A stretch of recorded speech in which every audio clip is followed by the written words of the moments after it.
Hello everyone, and welcome to the Git and GitHub overview lecture. So in this lecture, we'll just get a quick overview on Git and GitHub in general. So what is Git, G-I-T?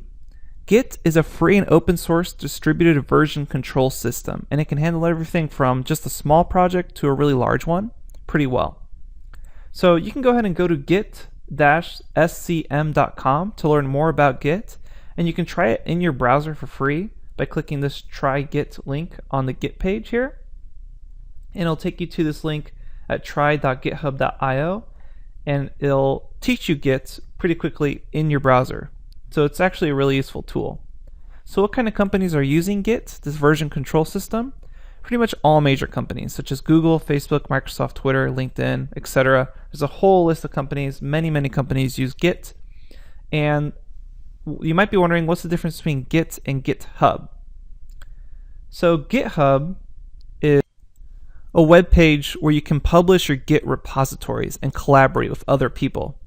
So as I mentioned before, Git's a version control system. So it basically has a series of snapshots of your code, which are known as commits.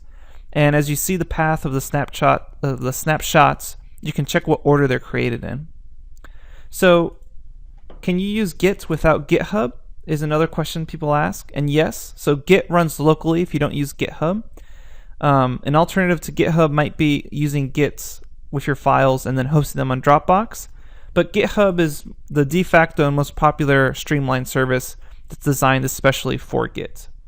So I encourage you to make your own GitHub account and check it out. I have my own GitHub account, and that's where I commit the repositories for the notebooks, and that's how you're able to view them. It's because I'm pushing them to GitHub. If you're interested in working how GitHub works, you can go to guides.github.com/activities/hello world. Again, this link is in the lecture text.